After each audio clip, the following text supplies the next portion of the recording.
Sir ఇప్పుడు ముఖ్యమంత్రి చంద్రబాబు నాయుడు ఈ 6 గ్యారెంటీలను తీసుకొచ్చి ఉన్నారు. అయితే ఈ 6 గ్యారెంటీలు ఆయనకి గుదిబండగా మారాయి అని చెప్పేసి కొన్ని కథనాలు వస్తున్నాయి. అయితే నిజంగానే ఇలా అంటే 6 గ్యారెంటీల కూటమికి ప్రభుత్వం అంటే భారంగా మారే అవకాశం ఉంది అంటారా? ఇలా మారితే ఇటు ఉప ముఖ్యమంత్రి అయిన పవన్ కళ్యాణ్ ఏం చేస్తున్నట్టు? ఇక్కడ మంచి క్వశ్చన్. ఎందుకంటే ఉప ముఖ్యమంత్రిది కూడా ముఖ్యమంత్రి గారికి ఉన్నంత బాధ్యత ఉప ముఖ్యమంత్రి కూడా ఉంటుంది. ఎందుకంటే అతను అంత గట్టిగా మాట్లాడిన వల్లనే జగన్ని చిత్తుగా ఓడించి ఈరోజు గవర్నమెంట్ ఫామ్ చేయడానికి కారణభూతులైన పవన్ కళ్యాణ్ డెఫినెట్గా ఈ must be also in a position to answer నువ్వు అడిగిన క్వశ్చన్కి సంబంధించి. ఈ గుదిబండగా మారటం అంటే అతను యాక్చువల్గా సంపదను సృష్టించి నేను ఇవన్నీ చేస్తాను అని ఒక మాట అన్నాడు ఆయన. ఎక్కడ చంద్రబాబు నాయుడు గెలవడం కోసం ఏమైనా చేసే మనిషి చంద్రబాబు నాయుడు. సంపద సృష్టించానంటే వాళ్ళు ఇచ్చిన పని వాళ్ళు క్రియేట్ అంటే రియల్ ఎస్టేట్ ద్వారానో ఆల్రెడీ జడ్జిలతో సహా కొనుక్కున్నారు వాళ్ళ కమ్యూనిటీలో అమరావతిలో. సో అక్కడ మొక్కలు పొలిచేటట్టుగా చేసాడు మనోడు. వాళ్ళు ఏవైతే చేశారో దానికి వ్యతిరేకం చేస్తానని నాశనం చేసాడు. అది పొరపాటు. సో దాన్ని మళ్ళీ రీజనరేట్ చేసి మళ్ళీ రీకన్స్ట్రక్ట్ చేయడానికి డబ్బులు కావాలి. అంటే సంపద సృష్టిందన్నప్పుడు రియల్ ఎస్టేట్లో సృష్టించవచ్చు. అక్కడ 1000 ఎకరాల మీద ఎకరానికి 5 కోట్లు చెప్పు వచ్చినా 5,000 కోట్లు వస్తుంది. నిజంగా అక్కడ అన్ని ప్రాజెక్టులు వస్తున్నాయని చెప్తాను. ఎలా సృష్టించాలనేది మనకంటే ఆయనకే బాగా తెలుసు. ఆయన ప్రామిస్ చేసింది ఆయన. ఇవన్నీ మనసులో పెట్టుకుని నేను 5 సూత్రాలు చెప్పాడు కదా 5 చేస్తానని. అదేంటి కాంగ్రెస్ మేనిఫెస్టో కాపీ కొట్టారు. కర్ణాటకలో వాళ్ళు చేస్తాను ఫ్రీ బస్ అని రకరకాలు పెట్టారు. ఓకే, తర్వాత ఈయన ఏవైతే క్రిటిసైజ్ చేస్తూ వచ్చారో ఈ వాలంటీర్ సిస్టమ్ అని అదని ఇదని చెప్పి ఎలక్షన్ ముందు మళ్ళీ ప్లేట్ మార్చేసి వాళ్ళ మీద చెప్తే బ్యాడ్ అవుతామని చెప్పేసి ఈ వాలంటీర్లకి 5,000 ఇచ్చింది 10,000 ఇస్తాం అని అన్వాంటెడ్గా ఏదో ఎన్ని ఫేక్. చంద్రబాబు నాయుడు మాట్లాడేది 90% ఫేక్. ఫేక్ అంటే అప్పటికప్పుడు కన్విన్స్ చేసేసి ఏదో ఘటాన్ అయిపోయి టైప్. అది నాట్ కరెక్ట్. అది రాయదు ఎవరును. ఈ వీళ్ళ మ్యాగజైన్లు అనుకున్నా వీళ్ళ టీవీలో అవి చెప్పరు. నువ్వు సంపద సృష్టించానన్నప్పుడు you must show us. So నా finally you went to blackmail Amit Shah and Modi. ఏదో విధంగా నువ్వు బ్లాక్మెయిల్ చేస్తున్నావు వస్తున్నావు అని చెప్పేసి వాళ్ళు ఇంటెలిజెంట్ వాళ్ళు ఉంటారు ఇక్కడ. వాళ్ళు చెప్తారు కదా ఇతను నువ్వు ఏ మినిస్ట్రీ ఇచ్చినా కూడా ఒప్పుకుని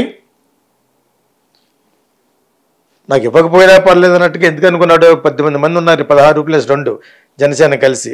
అన్ని ఉన్నా కూడా ఎందుకు ఇన్సిస్ట్ చేయలేదంటే వాళ్ళ మినిస్ట్రీలో ప్రామినెంట్ పోర్ట్ఫోలియోస్ ఇవ్వమని. ఇచ్చిన నేను చెత్తది ఎర్రనాయుడు కొడుకు ఇచ్చింది సివిల్ ఏవియేషన్. అది పని ఏ పని ఉండదు అక్కడ. వాళ్ళ ఫ్యామిలీ ఒకళ్ళు తిరిగి రావచ్చు ఫ్లైట్లలో. ఓకే, తర్వాత ఇంకో పెమ్మస్థాన్ అన్న అతనికి ఇచ్చే సహాయం అంతే. అది పెద్ద ఏం ఉండదు. సో ఇది తెలిసి కూడా ఎందుకు ఒప్పుకున్నాడంటే నాకు మెయిన్ ఇది కావాలి. ఇది లాస్ట్ టర్మ్ అయినా ఈ టర్మ్లో ఎంత చేశాడో ఎంత సంపాదించుకోవడం అనేది మీద ఆధారపడి ఉంది. అంతే కదా 75+ అంటేనే. సో అంచేత ఆ దాహంలో ఉన్న చంద్రబాబు నాయుడికి వాళ్ళు ఏదో సమాధానం క్లవర్గా చెప్పారు. వరల్డ్ బ్యాంక్ ద్వారా ఇప్పిస్తామన్నట్టుగా చెప్పి వాళ్ళ చేతిలోంచి డైరెక్ట్గా ఇవ్వకుండా ఏదో చేశారు. అది మొత్తం అంతా లోక విద్యుత్ అయిపోయి అందరూ గోలగోలు చేశారు మనతో పాటు. నిజంగా డబ్బులు ఇచ్చారా? ఐ వాష్ గురించి ఐ వాష్ చేసి మొత్తానికి ఏదో కంటి తూడు పట్టారు కదా ఆ టైంలో పంపించారు. డబ్బులు ఇస్తారు. ఎలాగిస్తారంటే ఇప్పిస్తారు. అసలు ఇవ్వకుండా కాలం జరగదు. వీళ్ళు ఇచ్చేసారు అన్నట్టుగా సంకలు గుర్తుకున్నారు. కానీ ఇంకా ఎలాగిస్తారో అది మీకు అప్పుగా ఇస్తారా ఎలాగిస్తారు ఎలాగైనా కూడా డబ్బులు కావాలి. అప్పుగా ఇచ్చినా కూడా లేకపోతే తీర్చినారు మీరు ఇస్తానారా అని కూడా అనొచ్చు. ఇతని చేతిలో నితీష్ కుమార్ అతను ఆయన బీహార్ వాళ్ళ చేతుల్లో ఎక్కడ ఉంది గవర్నమెంట్ ఉంది ఇప్పుడు. కానీ వీళ్ళ నమ్మకం ఏంటంటే చంద్రబాబు నాయుడు గారి ఎక్స్పీరియన్స్ కాబట్టి ఇండియాకు అక్కడ ఉంది కదా ఇండియా కూటమి నిలబడదు. ఫస్ట్ వెస్ట్ బెంగాల్ ఆయన దీదీ ఒప్పుకోదు. ఆవిడకి ఇస్తేనే ప్రైమ్ మినిస్టర్ ఒప్పుకుంటుంది. రాహుల్ గాంధీ ప్రైమ్ మినిస్టర్గా ఉంటున్నట్టుగా ఒప్పుకోని వ్యక్తి ఎవరంటే ఆవిడే. సో అది నిలబడదు. అంతమందితోటి సంసారం సాగదు. నేను మొట్టమొదటి నుంచి చెప్తున్నాను. ఆ ఒక్క నమ్మకంతో చంద్రబాబు నాయుడు ఎట్టి పరిస్థితుల్లోకి వీళ్ళ తరపున వెళ్ళి వీళ్ళ దగ్గర డబ్బులు లాగుతాం. వీళ్ళకి కూడా గవర్నమెంట్ ఫామ్ చేయడానికి చాలా తహతహలాడుతున్నారు. మనం కానీ చేయకపోతే గవర్నమెంట్ ఉండదు. ఎందుకంటే వాళ్ళు ఆశించడానికి సీట్లు రాలేదు బీజేపీ. ఓకే, ఇదే టైంలో రకరకాల misunderstandings with RSS Yogi Adityanath ఇవన్నీ జరుగుతున్నాయి కాబట్టి ఈయనకి బాగా తెలుసు ఏది లేకపోయినా ఎక్స్పీరియన్స్డ్ పర్సన్ కదా. ఎవరు ఈయనను నితీష్ కుమార్, మన చంద్రబాబు నాయుడు గారు. అంచేత ఈయన క్లవర్గానే వేశాడు. నువ్వు మినిస్ట్రీలు మంచి ఇచ్చినా ఇవ్వకపోయినా పర్లేదు, స్పీకర్ ఇచ్చినా ఇవ్వకపోయినా పర్లేదు. ముందు ఇవన్నీ ఏం చేశాడు ఆయన? ఆ రోజుల్లో బాలయోగిని చేశాడు. బాలయోగి అంటే అమలాపురం నుంచి వచ్చిన ఆ క్యాండిడేట్ని స్పీకర్ చేశారు. అప్పుడు కూడా ఈయన ఎన్డీఏకి చైర్మన్ ఈయన. సో ఈసారి అలా అనుకోలేదు. సార్ మెయిన్ డబ్బులు కావాలి, ఎటు వెళ్ళినా స్పెషల్ స్టేటస్ ఇవ్వని అంటున్నారు. ఓకే, కనీసం డబ్బు అనే లాగుదాం ప్యాకేజ్. అప్పుడు మనకు మనం చేస్తుంటేనే చీఫ్ మినిస్టర్కి డబ్బులు వస్తాయి. చేయటంలో ఉన్నటువంటి నిబద్ధత, నిజాయితీ గురించి నేను మాట్లాడలేను, బికాజ్ ఇట్స్ చంద్రబాబు నాయుడు కాబట్టి. వాళ్ళు కూడా అడగరు, ఎందుకంటే నువ్వు ఏదో విధంగా నాకు సపోర్ట్ చేసావు అని చేత we will try to give you అని, you take from World Bank, you take from this, you take from this అని అన్నారని అంటున్నారు. మరి ఎంతో నిజం. ఇంక్లూడింగ్ నిర్మలా సీతారామన్ని రకరకాల క్వశ్చన్లు వేస్తే చేతుల మీద, ముఖం మీద చేతులు పట్టుకుని తలపు కూడా పైకి ఎత్తని పరిస్థితుల్లో రాహుల్ గాంధీ క్వశ్చన్ చేశాడు. మోడీ గారు అయితే లేచి వెళ్ళిపోయాడు. వెస్ట్ బెంగాల్ వాళ్ళు ఉతికారేశారు. వాళ్ళు యాక్చువల్గా తెలివైన వాళ్ళు, చాలా చాలా బాగా మాట్లాడారు. మాట్లాడిన పాయింట్లో 90% కరెక్ట్. దేశం అందరికీ తెలియపరిచారు. మొన్న పార్లమెంట్ సెషన్లో వాళ్ళు మాట్లాడిన మాటల కింద ట్రాన్స్లేట్ చేసి సబ్ టైటిల్ చేశారు కాబట్టి దేశం అంతా తెలిసిపోయింది. కొన్ని అంతకుముందు మనకు తెలియవు, అవన్నీ కూడా తెలియపరిచినట్టుగా మొన్న పార్లమెంట్ సెషన్లో మోడీ గారి ముఖంలో అయితే రక్తం లేదు, ఈయన ముఖంలో అయితే బిక్కబొక్కం పెట్టేసినట్టు ఎవడ అమిత్ షా. నిర్మలా సీతారామన్ బడ్జెట్ చదివిన తర్వాత ఆ తర్వాత వచ్చిన విమర్శలు అంచెలంచెలుగా వస్తున్నాయి యూట్యూబ్లో. ఆవిడైతే కొన్ని దాంట్లో సమాధానం ఎలా చెప్పాలో కూడా తెలియని పరిస్థితులు ఏర్పడిపోయింది. అంటే గవర్నమెంట్ ఆల్మోస్ట్ 90% బ్యాడ్ అయిపోయింది. అయినా కూడా గవర్నమెంట్ స్థిరంగా ఉండడానికి కారణం ఎవరో? మళ్ళీ మన స్టేట్కి వస్తున్నాం, చంద్రబాబు నాయుడు, నితీష్ కుమార్. వాళ్ళిద్దరి వల్లే వాళ్ళిద్దరూ వెళ్ళిపోరు. ఎందుకంటే వెళ్ళిపోతే అక్కడ వీళ్ళు ప్రామిస్ చేస్తారా, ఏమని చేస్తారు? అవసరమైతే చంద్రబాబు నాయుడు ప్రైమ్ మినిస్టర్ కూడా ఇస్తామని అనొచ్చు వీళ్ళని పడగొట్టడానికి. అది నిలబడదు. అది అలా నిలబడిన చంద్రబాబు నాయుడు అంటే వాళ్ళకి తెలుసు ఇటువంటి క్యాండిడేట్ అని. ఓకే, సో వాళ్ళు నిలబడి మన్నాడే విత్డ్రా చేసుకుంటుంది ఇది బెంగాల్ సీఎం మమతా బెనర్జీ. అంచేది ఈయనకి అన్నీ తెలుసు, అన్ని పన్నోడే.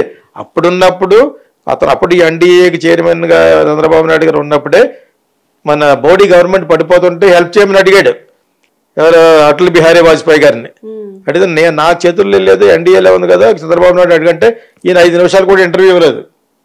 ఆ కక్ష వల్ల ఇప్పటి వరకు ఈయన అలా పెట్టుకుంటూ వచ్చారు. ఈ రోజున గవర్నమెంట్ నిలబడ్డానికి కారణం అయ్యారు కాబట్టి జగన్ అవుతాడు అనుకునేవాళ్ళు, అతను అనుకునేవాడు అతను ఈ 15 అతనికి వస్తాయి అనుకునేవాడు, ఈ 12 అతను చెప్పిన మీకు అతను రాదని తెలిసిపోయిన తర్వాత ఇంక ఇప్పుడు చంద్రబాబు నాయుడు మీద పడ్డాడు. లేకపోతే మొన్నటి వరకు కేసీఆర్ను జగన్ కలిసి బీజేపీతో కలిస్తేనే జైలుకి వెళ్ళాడు అతను.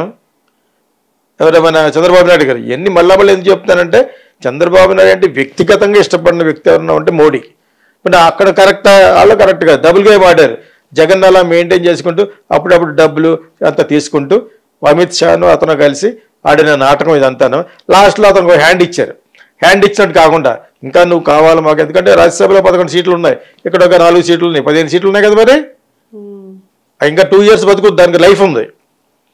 అంచేది అతన్నే మెయింటైన్ చేస్తూ ఇతన్నే కూడా ఎందుకు మెయింటైన్ చేస్తారు? ఇంటెలిజెన్స్ ఏమని చెప్పింది, ఈ కూటమి బాగా యూజ్ చేస్తుంది పవన్ కళ్యాణ్ అల్లరి చేయటం వలన, అంచేత గెలిచిపోతారు ఇప్పుడు అన్నప్పుడు ఇంకా జైలు నుంచి కూడా వీడు వెడగొట్టేసి కలిసిపోయారు, బీజేపీ కలిసిపోయింది. సో ఇవన్నీ కూడా తెలియని చిన్నపిల్లడు చంద్రబాబు నాయుడు గారు వీళ్ళందరికంటే ఎక్స్పీరియన్స్ ఉన్నవాడు. ఆయన దగ్గర ఇంకా ఇటువంటి పని చేయవు. ప్లస్ ఆయనకి తెలుసు ఇప్పుడు డబ్బులు లాగాలి వాళ్ళ దగ్గర, by hook are cook we must take money from them అని చెప్పేసి ఆయనకి ఇష్టం లేని మినిస్టర్లు ఇచ్చినా ఏమనలేదు, స్పీకర్ ఇవ్వకపోయినా ఏమనలేదు. ఫస్ట్ ఐ వాంటెడ్, మీరు ఇస్తే ఉండనట్లు లెవెల్లో లాస్ట్లో మా చెత్త పడేశారు. సివిల్ ఏవియేషన్ ఎవరికి కావాలి? ఎర్రనాయుడు కోటికి, అది వేస్ట్. అది తర్వాత పెమ్మసానియా ఎక్కువ డబ్బులు ఎలక్షన్లో కమిట్ అయిన అతను ఎవరు, పెమ్మసాని గుంటూరు, ఆయనకు మినిస్టర్ ఇచ్చాడు. ఈజ్ ఎలిజిబుల్ బికాజ్ ఆయన బై ఆల్ మీన్స్ అవసరమైతే సొంత డబ్బులు కూడా ఖర్చు పెట్టగల సత్తా ఉన్న ఒక successful business man in US కదా. ఊరికి అప్పుడప్పుడు ఇంటర్మీడియట్ తర్వాత కష్టపడ్డానని అన్నాడని నేను 2-3 సార్లు అన్నాను కానీ, but otherwise is the right person to get a very good portfolio. యాక్చువల్గా సహాయ మంత్రి ఒకటి మెయిన్ ఇవ్వాలి, కాకపోతే ఫస్ట్ టైం గెలిచాడు కాబట్టి మెయిన్ ఇవ్వలేదు, సహాయ మంత్రి ఇచ్చారు అక్కడ. ఓకే, ఈ టైంలో ఈ 5 ప్రామిస్ని గట్టెక్కిస్తాడా లేదా అని ఆయన మైండ్లో లేదు. అతను ఏం చేస్తున్నాడో కూడా ఏమి తెలియని ముఖంలో కూర్చున్నాడు ఉప ముఖ్యమంత్రి. ఆయనకి అసలు ఏం తెలియక ఆ డొక్కా సీతమ్మ హోటల్ గురించి మాట్లాడుతున్నాడు. అయ్యి ఎందుకు ఇప్పుడు 5 రూపాయలు భోజనం పెడుతున్నారు, ఆ డొక్కా సీతమ్మ చేసింది ఒకప్పుడు. ఆవిడ యొక్క గొప్పతనం గురించి మాట్లాడుతూ అక్కడ కూర్చుని ఇక్కడ కూర్చుని అంటే కొండం తవ్వి ఎలకన బట్టి టైప్లో అతను మాట్లాడి అన్ని చిన్ని మాట్లాడుతున్నాడు. మెయిన్ థింగ్ మీరు అడిగిన ప్రశ్నకి ఆయన బాధ్యత ఉపయోగించాలి. ఈ 5 ప్రామిస్లు plus what is happening for our state. ఇప్పుడు చంద్రబాబు నాయుడు చేసేది అన్ని కరెక్టా కాదా అనేది తెలిసే పొలిటికల్ విశ్లేషకులు అతను వెనకాల ఉండాలి. ఆయన నాకేం కనపడలేదు పాపం, ఏం తెలియనట్టుగా ఉన్నాడు. అతను మాట్లాడేది 5 రూపాయలు భోజనం పెట్టేది, ఇలా చేయండి, తర్వాత వచ్చి డొక్కా సీతమ్మ ఇంత చేసింది, అవన్నీ ఎందుకు ఇప్పుడు ఉన్నాను. అయ్యే what is there small affairs అవన్నీ. అవి ఎందుకు మాట్లాడుతున్నాడో అర్థం అవ్వట్లేదు. ఇంకా ఎలక్షన్ ముందు మాట్లాడి ఈ అమ్యాచ్యూరిష్గా ఉంటాయి కదా, అవి మాట్లాడుతున్నాడు. ఇక్కడ 5 ప్రామిస్ల గురించి you must take initiation. And also what extent Chandrababu Naidu చేస్తాడన్నది you must be in a position to question. అందుకనే మొట్టమొదటి నేను మొత్తుకున్నాను 50 సీట్లు 60 సీట్లు గెలిచి ఉంటే బాగుంటుందని. ఓకే, జరిగిపోయింది. ఇప్పుడు you must be in a position. ఆయన క్వశ్చన్ కాదు, అంత స్టేట్కి మంచి జరగాలి, ప్రజలకు మంచి జరగాలి అనేది కదా ఆయన యొక్క సిద్ధాంతం పవన్ కళ్యాణ్. అది ఎక్కడ కనపడలేదు కదా. చంద్రబాబు నాయుడు దగ్గర ఇవన్నీ సాగవు. కావాలని అతను ఉప ముఖ్యమంత్రి వేసి లాక్ చేశాడు, నోరుని కట్టేశాడు. ఉప ముఖ్యమంత్రి పాత్రే లేదు నా ఉద్దేశంలో. ఆ పంచాయతీరాజ్ అనేది ఒక మంచి పోర్ట్ఫోలియో తప్పితే అందులోనే ఆయన ఏం చేస్తున్నా అనేది బయటకు రావట్లేదు మీడియా. ఇదంతా పెద్ద సీక్రెట్ ఏజెన్సీ ఇది చంద్రబాబు నాయుడు అంతా. వాళ్ళ యొక్క ఛానల్స్లో ఎవరెవరి గురించి మాట్లాడాలో, పవన్ కళ్యాణ్ ఎక్కువ ఎందుకు చూపించకూడదు అన్నీ వాళ్ళు ప్లాన్ చేస్తాడు అతను. మీడియా మేనేజ్మెంట్ చేసే వ్యక్తుల్లో ఈనాడు కాడి నుంచి ఎక్కువ మేనేజ్ చేయగల శక్తి చంద్రబాబు నాయుడుగా ఉంది. అండ్ లోకేష్ పక్కన ఫ్యూల్ ఇన్ ద ఫైర్. అదేందా ఇది జరుగుతుంది. ఉప ముఖ్యమంత్రి should come out. Mister Pawan Kalyan, our ఉప ముఖ్యమంత్రి, please come out and take initiation. Political విశ్లేషకును కూడా పెట్టుకో వెనకాల. What is happening in Delhi, what is happening in Chandrababu Naidu mind, what is happening in Andhra Pradesh. అది అడగలగానే మాట్లాడితే డొక్కా సీతమ్మ అవన్నీ అవి చిన్ని ఎందుకు అయ్యి. What is that? నీకు ఇష్టమైతే సొంత డబ్బులతో లేకపోతే గవర్నమెంట్ డబ్బులు విగ్రహం కట్టించు, ఫ్రీగా భోజనం పెట్టి అక్కడ ఫ్రీగా భోజనం పెట్టాలనుకున్న అందరూ వచ్చి ఒకటి సందా ఇవ్వండి అని దట్ ఈస్ ఎనఫ్. అది పెద్ద అఫేర్ ఉంది. There are so many things burning affairs in Andhra Pradesh. అవి చీఫ్ మినిస్టర్ తర్వాత చీఫ్ మినిస్టర్ అంతోటనే అందరూ అనుకుంటున్నారు. మాకు అలా కనపట్లేదు. మరి I'm so sorry. Okay sir, thank you.